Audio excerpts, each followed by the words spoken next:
Hello students, आज हम start करेंगे chapter number 6 that is sphere. अब देखिए, इस चैप्टर से हमें स्फीयर वर्ड से पता क्या चल रहा है। जैसे अगर मैं 2D की बात करूँ तो एक सर्कल आता है माइंड में स्फीयर के जैसे। ये सर्कल है, ये क्या होता था उसमें सेंटर।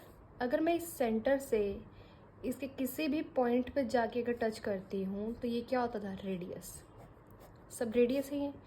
दैट मीन्स कि अगर एक फिक्स्ड पॉइंट है जो उसका सेंटर है, वहाँ से अगर मैं डिस्टेंस मेजर करूँ उसकी बाउंड्री का, तो वो क्या रहेगा, हमेशा सेम। अब देखिए, इसने स्फीयर को भी ऐसे ही बताया है। Sphere is the locus of A point. एक ऐसे पॉइंट को हम देख रहे हैं विच moves so that it's distance from a fixed point remains constant. अब स्फीयर भी यही है, क्योंकि मुझे 2D में तो ये दिख रहा है, 3D में एक बॉल बन जाएगी स्फीयर। अब अगर इसने कहा है कि लोकस ऑफ ए पॉइंट, कि फिलहाल ये पॉइंट यहाँ है, ये पॉइंट है, या फिर यहाँ देख लेते हैं, ये एक पॉइंट लिया है मैंने, आर्बिट्रेरी है। ये मैंने एक दूसरा पॉइंट लिया है। इन दोनों का डिस्टेंस हमेशा क्या रहना चाहिए, फिक्स। ये एक ही डिस्टेंस रहना चाहिए, डिस्टेंस चेंज नहीं होना चाहिए। सपोज इसका डिस्टेंस मैंने r लिया है। अब मेरे को जो लोकस निकालना है इस a पॉइंट का निकालना है, b पॉइंट फिक्स है। तो अब मैं इसको अगर यहाँ मूव करूँगी, फिर मैं यहाँ, बट ये डिस्टेंस चेंज नहीं होना चाहिए, हमेशा r रहना चाहिए दोनों के बीच में। a और b के बीच का डिस्टेंस हमेशा क्या रहना चाहिए, r। तो हम इसका लोकस निकाल रहे हैं a पॉइंट का, तो हम धीरे धीरे इसको मूव करेंगे। ये मैंने इसको जब मूव किया a पॉइंट को पूरा, और ये डिस्टेंस हमेशा फिक्स है a से b के बीच का, तो ये मेरे पास क्या मिल गया है, एक स्फीयर मिल गया है। तो देखिए, स्फीयर क्या है, एक पॉइंट फिक्स रहेगा, एक पॉइंट मूव करेगा, दोनों के बीच का लेकिन डिस्टेंस हमेशा कैसा रहेगा, फिक्स रहेगा।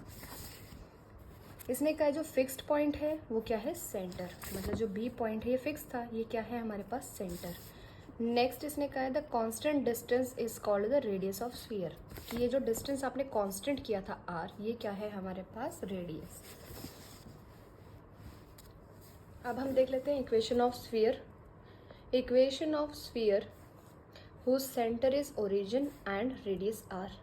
तो अगर मैं इसमें थोड़ी देर के लिए z को रिमूव कर दूँ तो आपको किसकी इक्वेशन दिख रही है, एक सर्कल की। 3D में अब किसकी आ गई है, स्फीयर की।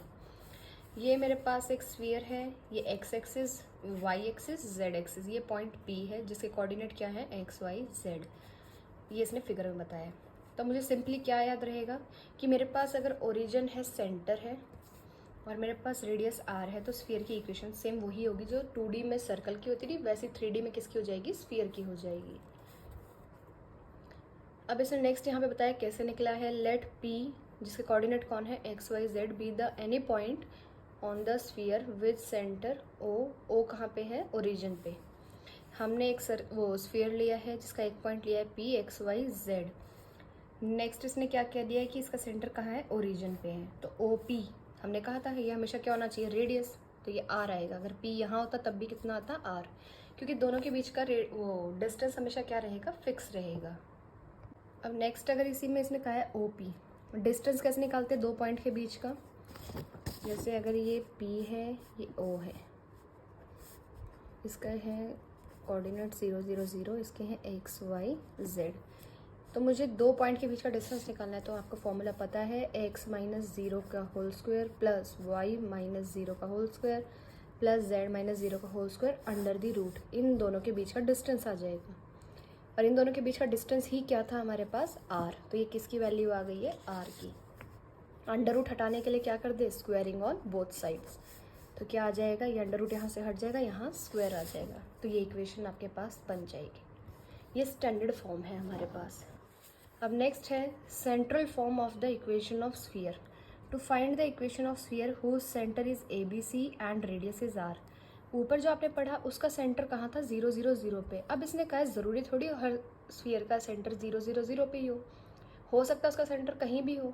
तो उसको उसने क्या बोल दिया है, मान लो कोई भी पॉइंट ले लिया ABC की, यहाँ सेंटर है, रेडियस r है, तब बताओ कि इक्वेशन क्या होगी। तो आपका देखिए ये बिल्कुल सेम यही आर्टिकल चलेगा जैसे अभी मैंने ऊपर डेफिनेशन की बात की है।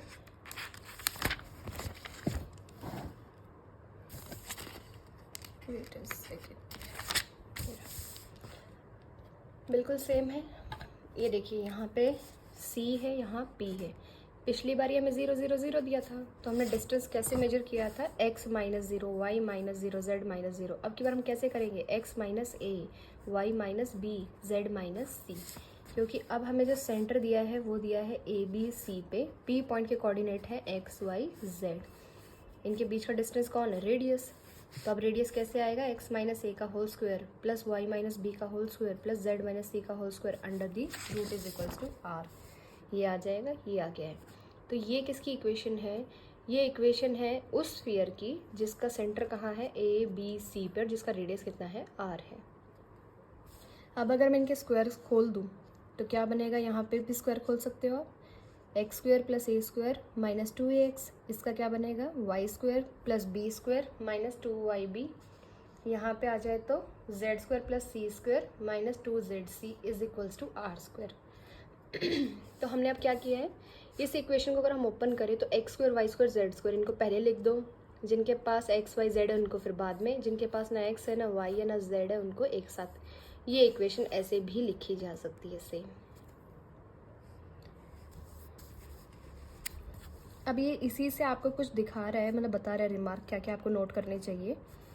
आप देख सकते हैं ये जो इक्वेशन आई है आपकी, ये एक ऐसे स्फीयर की जिसका सेंटर कहाँ है, ए बी सी पे, और जिसका रेडियस कितना है r। तो इसने कहा the equation of sphere is of second degree in x y Z.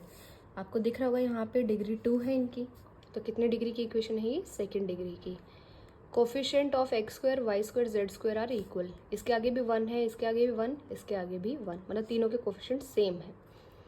There is no term involving the product like x y y z z x, इसमें कभी भी आपको x y y z z x इनकी terms नहीं मिलेंगी। Next इसने कहा है अब general form of equation of sphere. General form अब कैसे बता रहा है कि हमारे पास इसी को लिख रहा है x square plus y square plus z square plus 2ux 2vy 2wz plus d is equals to 0। आप इन दोनों को कंपेयर करके क्या u की वैल्यू बता सकते हो। यहाँ पे देखो 2x के साथ कौन है, माइनस ए, यहाँ 2x के साथ कौन है, u, तो इसका u किसके इक्वल है, माइनस ए के। ऐसे ही v यहाँ से किसके इक्वल आ जाएगा, माइनस बी के, और z किसके इक्वल आ जाएगा, माइनस सी। और जो ये पूरी टर्म पीछे लिखी है इसी जगह यहाँ पे क्या लिख दिया हमने, d, तो ये पूरा क्या बन गया है, d। तो अब हम आगे जब भी यूज़ करेंगे हम ये नहीं लिखेंगे, हम डायरेक्टली ये लिखेंगे।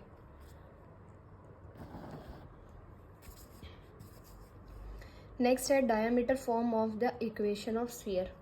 To find the equation of sphere on the joining of this point as the extremities of a diameter। अब देखते हैं क्वेश्चन हमें पहले क्या कह रहा है, क्योंकि क्वेश्चन समझ आ जाएगा तो हमें हाफ आंसर तो आ ही गया है कि कैसे क्या करना है। ये हमने एक स्फीयर लिया, इसने कहा है एक्सट्रीमिटीज़ मतलब बाउंड्री के 2 पॉइंट लेने हैं। एक पॉइंट यहाँ है जिसके कोऑर्डिनेट है x1 y1 z1, यहाँ दूसरा पॉइंट है x2 y2 एंड z2। इसने कहा ये डायामीटर है, डायामीटर का मतलब ये सेंटर से क्या करेगा, पास करेगा। तो इसने कहा है कि हमें equation of sphere find out करनी है, कैसे, जो इनको ज्वाइन करता है उसकी इक्वेशन। देखिए कैसे किया है इसने, ए पॉइंट ले लिया, ये वाला ए पॉइंट है, ये बी है। ए पॉइंट लिया है जिसके कोऑर्डिनेट कौन है, x1 y1 z1, B point लिया है x2 y2 z2 वाला। Be the end point of the diameter of the square, कि डायमीटर के एंड पॉइंट है ये। एंड पी जो एक पॉइंट लिया है हमने एक्स वाई जेड उसके कोऑर्डिनेट है, B any point on the sphere A P is perpendicular to B P, कि अगर मैं यहाँ कोई पी पॉइंट ले रही हूँ तो ये और बी पी ये दोनों आपस में कैसे हैं, 90 डिग्री पे हैं। बट द डायरेक्शन कोसाइंस, इसने कहा है कि but the direction cosines of A P are proportional to, अगर मैं ए पी के डायरेक्शन कोसाइन की बात करूं तो वो किसके प्रोपोर्शनल होंगे, इनके प्रोपोर्शनल होंगे। वो कैसे है देखते हैं। पी पॉइंट का भी आपने कोऑर्डिनेट क्या लिए हैं, एक्स वाई जेड। अब मैं ए पी को फिर से यहाँ ड्रॉ कर लूँ थोड़ा क्लियर। इसके कोऑर्डिनेट है x1 y1 z1 x y z। अगर मुझे इन दोनों के बीच का डिस्टेंस निकालना तो कैसे निकलेगा, x माइनस x1 का whole square plus y minus y1 का whole square plus z minus z1 का whole square is equals to A P, और ये सारा किस्म है अंडर द रूट में, यही आएगा। तो जो इसमें डायरेक्शन कोसाइंस हैं वो कैसे आते हैं हमारे पास, यही इसके प्रोपोर्शनल बन गए हैं। ऐसे ही बीपी के किसके आ जाएंगे, x1 की जगह x2, y1 की जगह y2, z1 की जगह z2। तो इसने कहा देयरफॉर कि दोनों की अगर मैं प्रोडक्ट करूँ तो क्या बननी चाहिए, 0। क्योंकि अगर देखिए यहाँ पे है, अगर ए पी बी पी दोनों परपेंडिकुलर हैं तो दोनों के डायरेक्शन रेशोज़ का प्रोडक्ट क्या होगा, 0। फर्स्ट इसका लेना है, फिर इसका भी first into first plus second into second plus third into third is equals to 0। तो ये कौन सी फॉर्म आ गई, एक स्फीयर है ये भी, क्योंकि अगर आप इसको मल्टीप्लाई करोगे ना तो ऐसी ही कुछ इक्वेशन मिलेगी आपको जिसमें एक्स स्क्वायर के आगे भी सेम टर्म होगी, वाई स्क्वायर के आगे भी वही होगा, जेड स्क्वायर के आगे। क्योंकि पहली चीज़ इसने ये बताई थी कि स्फीयर की इक्वेशन की पहचान कैसे करनी है। आपको उसमें x y y z z x ऐसी कोई भी टर्म नहीं दिखेंगी, और डिग्री कितनी आएगी, 2, तो ये भी आ रही है। तो कल को अगर हम आपको ये पूछते हैं कि एक इक्वेशन आपको निकालनी है स्फीयर की, जब मैं आपको डायमीटर के 2 पॉइंट बता रही हूँ तो आपको सीधा उनको क्या करना है, इस फॉर्म में रख देना है। नेक्स्ट अब रेडियस की बात कर रहे हैं, radius and centre of the sphere. To prove that the equation, ये इक्वेशन जनरल इक्वेशन हमेशा यही चलेगी जैसे आपके फर्स्ट चैप्टर में चली थी ना कॉनिक वाली, ऐसे अब ये चलेंगी। To prove that the equation x square plus y square plus z square plus 2ux 2vy plus 2wz plus d is equals to 0 represent a sphere and hence find its centre and radius. पहले तो हमें prove करना है कि ये equation किसको represent करिए, sphere को ही करती है, ये हमें प्रूव करके अब दिखाना है। फिर इसने कहा है अगर ये स्फीयर को कर रही है तो पता लगाओ उसका सेंटर कहाँ है और उसका रेडियस क्या है। हमने क्या किया, द गिवन इक्वेशन, ये इक्वेशन दी थी हमें, हमने एक्स एक्स वालों को कंबाइन करके एक साथ लिख दिया, वाई वाई वालों को एक साथ, जेड जेड वालों को एक साथ, इज इक्वल्स टू -d। अब ये अगर मैं सिर्फ इसको देखूँ तो क्या मैं इसके स्क्वायर को कंप्लीट कर सकती हूँ, एक्स के सामने वाले कोफिशिएंट का हाफ करके और उसका स्क्वायर एक बार क्या करना है, ऐड, एक बार सब्ट्रैक्ट। तो देखो ये स्क्वायर एक बार ऐड किया और ये दूसरी साइड पे भी उसको ऐड कर दिया। कैसे किया है मैं दिखा देती हूँ एक बार, ये वाला ये इक्वेशन है, मैं इससे ओपन अप कर रही हूँ, एक्स स्क्वायर प्लस 2ux, मुझे इसका स्क्वायर कंप्लीट करना है। दैट मीन्स मुझे अब क्या करना पड़ेगा, एक्स के सामने वाला जो भी कोफिशिएंट है उसका पहले मुझे यहाँ लिख देती हूँ, उसका करना है हाफ, फिर करना है उसका स्क्वायर, तो क्या आ जाएगा, यू स्क्वायर आ गया। यू स्क्वायर को एक बार करना है ऐड, एक बार करना है सब्ट्रैक्ट, कर दिया। ऐसे सेकंड में क्या आएगा, वाई स्क्वायर प्लस 2vy, इसमें आएगा plus V square minus we square. ऐसे जेड वाले में क्या आ जाएगा, प्लस 2wz, यहाँ पे आएगा W square minus W square is equals to -d। ये हमने कंप्लीट किया है स्क्वायर को, ये टर्म्स हमने खुद ऐड किए हैं जो मैंने सर्कल किया है अभी। अब जब हमने ये ऐड की हैं तो हमने किस लिए किया, ताकि हम स्क्वायर को कंप्लीट कर सके, तो हमने इनको एक साथ कर लिया है प्लस प्लस। तो यहाँ क्या आ जाएगा इन तीनों को मिला के, x plus u whole square, यहाँ क्या आएगा y plus v whole square plus z plus डब्ल्यू प्लस होल स्क्वायर। बच क्या गया यहाँ से, minus u square minus we square minus W square is equals to -d। इन सबको हम इक्वल टू पे दूसरी साइड पुट कर रहे हैं, तो क्या आ जाएगा, x plus u whole square plus y plus v whole square plus z plus डब्ल्यू plus whole square is equals to minus, या फिर प्लस ले लो, plus u square v square डब्ल्यू स्क्वायर माइनस d। ये आ जाएगा हमारे पास। अब ये आ गया। अब इसको मेरे को बीच में माइनस साइन चाहिए, तो मैं इसको कैसे लिख सकती हूँ, माइनस माइनस 2 बार कर दूँ, क्योंकि अगर देखो इसको ओपन अप करोगे प्लस ही बन जाएगा ना वापस। माइनस करके लिख दिया, इसको भी माइनस, इसको भी माइनस। इस पूरी टर्म के लिए पहले एक बार स्क्वायर भी लगा दिया, फिर अंडर रूट, अगर खोलूँगी तो स्क्वायर से अंडर रूट कैंसिल, वापस यही टर्म मिल जाएगी। अब इस इक्वेशन को हम इससे कंपेयर कर रहे हैं, क्योंकि ये किसकी इक्वेशन थी, एक स्फीयर की थी। तो मुझे पता है स्फीयर की इक्वेशन तो ऐसी होती है, अगर ये भी स्फीयर है तो इससे आंसर मिलना चाहिए। मैंने इसको और एक स्फीयर की इक्वेशन को क्या किया है, कंपेयर किया है, तो मुझे पता चल गया ए क्या है माइनस यू, बी क्या है माइनस वी, सी क्या है माइनस डब्ल्यू, आर कितना है। अब आर मेरे पास आया है अंडर द रूट में, ये क्योंकि आप स्क्वायर और अंडर रूट को देख लो, आर कितना आ गया अंडर द रूट में। तो मैंने लिख दिया यहाँ पे given equation is equation of sphere की। भाई ये सारे आंसर हमें मिल गए, दैट मीन्स ये इक्वेशन स्फीयर की ही है। और इसका सेंटर कहाँ है, सेंटर कौन होते थे, ए बी सी, आप इस इक्वेशन से देखो, इस इक्वेशन में सेंटर कौन थे, ए बी सी, रेडियस क्या था आर, तो सेंटर ए था तो इसका मतलब सेंटर क्या है, minus u minus v minus डब्ल्यू, ये सेंटर आ गया, रेडियस ही आ गया हमारे पास। अब अगर हमें ये पता है अंडर रूट के अंदर अगर कभी भी नेगेटिव आता है दैट मीन्स आयोटा आ जाएगा, आयोटा का मतलब इमेजिनरी, तो इसने यही कहा है अगर ये अंदर वाली टर्म जो अंडर रूट के अंदर है ये नेगेटिव आ जाए तो रेडियस कैसा हो जाएगा, इमेजिनरी। इमेजिनरी का मतलब आप उस चीज़ को सिर्फ इमेजिनेशन में बना सकते हो, मैं अगर आपको कोई पेन पेपर दूँ तो आप उसको ड्रॉ नहीं कर सकते हो, तो इसलिए इसने कहा अगर किसी का भी ये रेडियस आता है नेगेटिव दैट मीन्स वो कैसा स्फीयर है, वर्चुअल। वर्चुअल का मतलब आपकी इमेजिनेशन में है, आप उसको सिर्फ सोच सकते हो, बना नहीं सकते हो। If the radius of the sphere is 0 then the sphere is called a point sphere. मैं आपको कह रही हूँ एक सर्कल बनाओ, ये सेंटर है, मैं कह रही हूँ अब रेडियस आपको मेरे को बताना पड़ेगा ना कि कितना रेडियस लेना है। मैंने कहा रेडियस ले लो 1, तो आप इससे 1 का कंपास खोल के ऐसे बना दोगे, लेकिन अब मैंने फिर एक पॉइंट दिया, मैं कह रही हूँ रेडियस 0 का बनाओ, तो आप कहाँ जाओगे, आप इसी पॉइंट पे रहोगे, दैट मीन्स ये क्या है, एक पॉइंट स्फीयर है। जब रेडियस 0 होगा तो क्या बन जाएगा, पॉइंट स्फीयर। नेक्स्ट है अब हमारे पास to prove that equation this equation represent a sphere. अब हमें फिर से दिखाना है कि जो ये इक्वेशन है ये भी एक स्फीयर की ही है, और फिर इसका ही पता लगाना है सेंटर एंड रेडियस। वैसे तो देखो मुझे तो देखते पता चली कैसे, क्योंकि हमने पीछे पढ़ा था पहली कंडीशन क्या थी स्फीयर की, उसकी इक्वेशन की कि डिग्री 2 होनी चाहिए। क्या इस इक्वेशन की डिग्री 2 है, बिल्कुल है। नेक्स्ट उसने कहा था जो एक्स स्क्वायर के सामने हो वही वाई स्क्वायर के आगे होना चाहिए, वही जेड स्क्वायर के आगे, मतलब कोफिशिएंट तीनों के क्या होने चाहिए, सेम। यहाँ पे भी तीनों के कोफिशिएंट सेम है। क्या मुझे इस इक्वेशन में कहीं पे भी x y, y z, z x एक साथ दिख रहे हैं किसी भी टर्म में, नहीं, तो इसका मतलब पूरी क्या है, एक स्फीयर की ही इक्वेशन है। अब इसने कैसे प्रूव किया, बिल्कुल ऊपर की तरह किया है।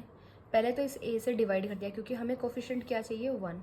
मुझे मतलब इस इक्वेशन जैसा बनाना है सबको, तब मैं बता सकती हूँ वो स्फीयर है या नहीं है। मुझे इस इक्वेशन का पता है कि ये स्फीयर होता है। अब आप जो भी मुझे दे रहे हो अगर वो इसके जैसी बन जाएगी, मतलब ऐसे कंपेयर कर सकते हो, तो वो स्फीयर है, वरना नहीं है। इसे देखो फिर से वैसे बनाने की कोशिश की है, फिर कंप्लीटिंग द स्क्वायर करेगा तीनों का,